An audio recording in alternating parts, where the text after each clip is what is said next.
Welcome to my YouTube channel Munmun Majhi vlogs. আজকে আমি একটা নতুন ভিডিও নিয়ে এসেছি, চলুন দেখতে থাকুন। আজকে হবে সরষে দিয়ে ইলিশ। এই দেখুন ফ্রিজে ইলিশ মাছ রাখা আছে, আমি বার করে নিলাম। এটা বরফ হয়ে আছে, অতটাও নেই। আমি এটা জল দিয়ে দেবো ফার্স্ট, ধুয়ে নেব। চলুন দেখতে থাকুন। কন্টেনারে ইলিশ মাছ রাখা আছে, ভালো করে আমি ওটা ম্যারিনেট করে নিয়েছি নুন হলুদ দিয়ে। এই দেখুন তেল গরম হচ্ছে, এবার এটার মধ্যে আমি একটা একটা করে দিয়ে দেবো। দিয়ে দিয়েছি, চলুন ভেজে নিই, তারপর দেখাচ্ছি। সাদা সরষা, কালো সরষা, রসুন, লঙ্কা আর সামান্য একটু পোস্ত এবং জল এড করে এটা বেটে রেখেছি মিক্সার গ্রাইন্ডারে।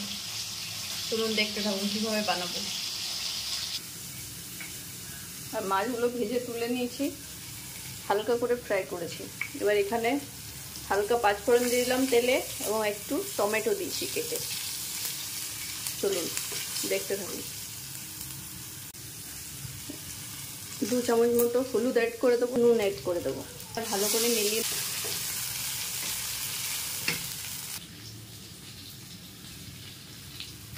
এবার হালকা একটু চিনি অ্যাড করে দেবো। দেখুন বাটা সরষাটা এর মধ্যে দিয়ে দিচ্ছি, একটু নেড়ে চেড়ে। দেখছেন রংটা, দেখছেন কি অসাধারণ হয়েছে।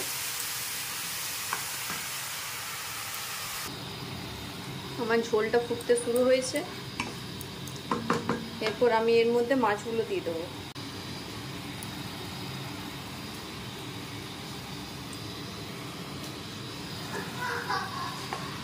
এটা মেয়ের জন্য রাখা থাকলো ভাজা।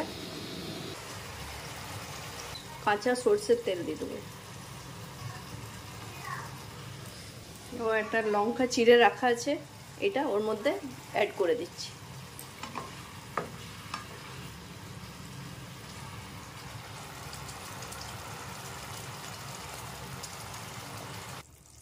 এবার এইটাতে সামান্য ধনেপাতা অ্যাড করে দিচ্ছি, গার্নিশ করে দিলাম।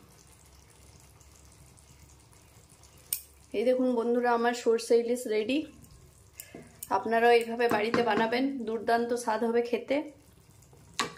ভিডিওটা কেমন লাগলো অবশ্যই জানাবেন, লাইক করবেন, শেয়ার করবেন, কমেন্ট করবেন এবং সাবস্ক্রাইব করে পাশে থাকা বেল আইকনটি প্রেস করে দেবেন। ওকে, টাটা বন্ধুরা।